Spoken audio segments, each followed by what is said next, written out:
Did you know that a birth ball can be used during pregnancy, birth, and postpartum? Hey Mama Bears, it's Jamie, and today we're going to talk about how this birth ball can change your world.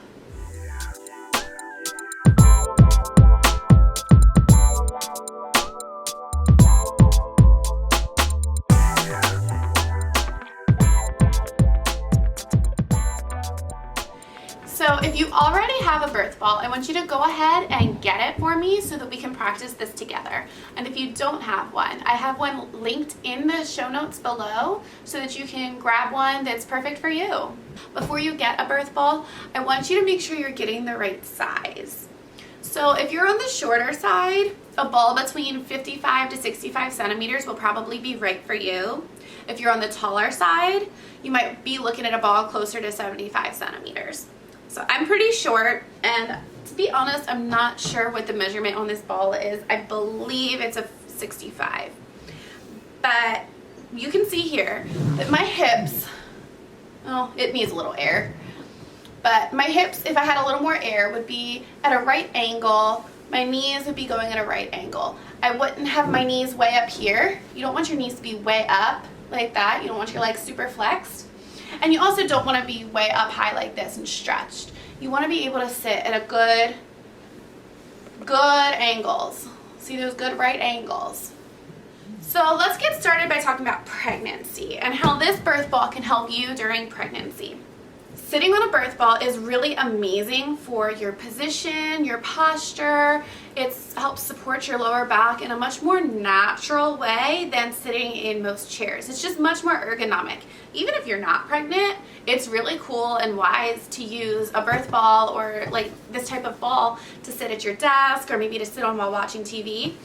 But if you see, when I sit to the side like this, you can see how this just supports the natural curvature of your spine, and having good ergonomics helps your baby get into alignment because your hips are open and your baby can move on down. Now, a lot of people toward the end of labor will say that they're gonna bounce on their ball to get their baby out.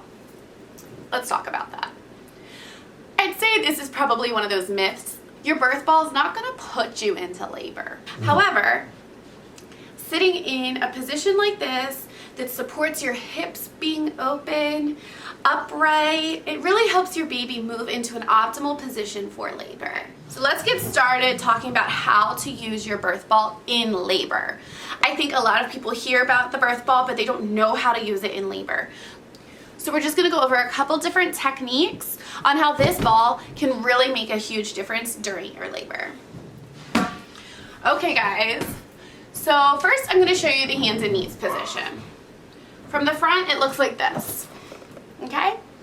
You're going to be able to sit on this ball. Mine needs air. You've got to make sure it's aired up enough. Mine is definitely low on air. But being in a position like this, you can lean forward, you can drape yourself over like this, you can come back, and how this looks from the side, you can lean over. This is really good because you're in a good wide hip stance, hands and knees position, and you're able to rest between contractions. And you can move around, listen to your body, move the way your body tells you to move. But your birth partner or your doula can also come and give you some good counter pressure and hip squeezes while you're in this position. And then we have a variation of this position. I'm going to go ahead and show this to you like I would use it on a hospital bed. The height is probably a little off. I can't raise it up. But you can do this at your home. You can use a chair, a table, whatever is kind of at your height. And this is going to give you a lot of the same benefits as being on your hands and knees, but you're in an upright position. Some women feel the need to be upright and lean over a counter. While using the bed, you see you can get into a wide leg stance, and you can be upright and you can bend your knees and go down as you need to get that comfort. But you can also use this to roll around and listen to your body. You can get that rolling motion. Instead of just holding onto a countertop that can be pretty uncomfortable, the ball gives you a little more freedom and comfort, especially for resting between contractions. Now, For the last position, I think this is one that everybody's pretty familiar with, and that's going to be just sitting on your birth ball.